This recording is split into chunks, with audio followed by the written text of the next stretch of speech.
দর্শক আপনারা দেখছিলেন যে হিট ডোমের কথা বলছিলাম, সেই হিট ডোমের কারণে পুরো ইউরোপ জুড়ে যে তাপদাহ চলছে। আরও বিস্তারিত খবর আপনাদের জানাতে চাই। ক্রোয়েশিয়া থেকে যুক্ত হচ্ছেন সহকর্মী মোহাম্মদ আমজাদ হোসেন। আমজাদ, আপনাকে স্বাগত জানাচ্ছি। শুরুতেই পুরো ইউরোপের যে তাপদাহের সবশেষ অবস্থাটা, আজকের অবস্থাটা আপনার কাছ থেকে জেনে নিতে চাই, তারপর অন্যান্য প্রসঙ্গে যাব। আপনাকে ধন্যবাদ। আজকে ক্রোয়েশিয়া জাগরিবে 37 ডিগ্রি সেলসিয়াস তাপমাত্রা আপনার অতিবাহিত করেছে এবং আমরা আরো জানতে পেরেছি যে আপনার ক্রোয়েশিয়ার বিভিন্ন শহরে কয়েকটি শহরে আপনার 41 ডিগ্রি তাপমাত্রা অতিবাহিত করেছে। আপনার তার মধ্যে হচ্ছে যে আপনার রিয়াকা শহর, স্প্লিট এবং জাদার দুব্রনিক, আপনার যে শহরগুলোতে ক্রোয়েশিয়াতে আপনার বেশি পর্যটক ওখানে আসে ঘুরতে, এবং ওই পর্যটক যেন সতর্ক থাকে ওই তাপমাত্রা বৃদ্ধি হওয়ার কারণে আপনার ক্রোয়েশিয়া স্বাস্থ্য মন্ত্রণালয় থেকে আপনার কিছু সতর্কবার্তা দেওয়া হয়েছে। আপনার ওই সতর্কবার্তার মধ্যে আপনার ক্রোয়েশিয়া সরকার জানাইছে যে স্বাস্থ্য মন্ত্রণালয় থেকে আপনার পর্যটক যেন বাইরের দেশ থেকে যারা পর্যটক আপনার এখানে ওই স্থানগুলোতে ঘুরতে আসে, যেগুলা আপনার দুপুর 12টা থেকে আপনার বিকাল 3টা পর্যন্ত যেন ওরা আপনার বাসা থেকে বের না হয়। এবং আপনারা জানেন যে ক্রোয়েশিয়াতে আপনার গ্রীষ্মকালীন ছুটি শুরু হয় আপনার আগস্ট থেকে। অতিরিক্ত তাপমাত্রার কারণে আপনার ক্রোয়েশিয়ার আপনার শিক্ষা মন্ত্রণালয় গত সপ্তাহে আপনার স্কুল এবং কলেজ সব কিছুতে ছুটি ঘোষণা করেছে।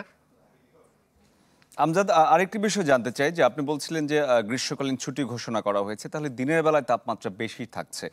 তো এই যে তাপমাত্রায় সবাই নাকাল হচ্ছে, সরকারিভাবে তাদেরকে সাহায্য করার কোনো উদ্যোগ গ্রহণ করা হয়েছে কিনা, বা শহরের তাপমাত্রা নিয়ন্ত্রণে রাখার কোনো ব্যবস্থা করা হয়েছে কিনা?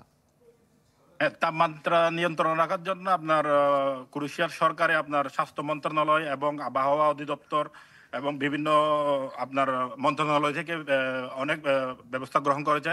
আমরা ক্রোয়েশিয়ার জাগরিবে আপনার ক্যাবিসি সরকারি হসপিটাল থেকে থেকে জানতে পেরেছি যে আপনার প্রতিনিয়ত তাপমাত্রা বৃদ্ধি হওয়ার কারণে আপনার মৃত্যুর হার বাড়তেছে এবং তাদের রোগীর সংখ্যা বাড়ার কারণে তারা চিকিৎসা দিতে হিমশিম খাচ্ছে।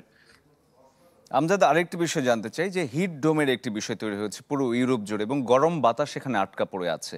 তো আবহাওয়াবিদ বা আবহাওয়া অধিদপ্তরের কোনো তথ্য আপনার কাছে আছে কিনা যে এই হিট ডোমটি কবে নাগাদ আসলে কাটতে পারে?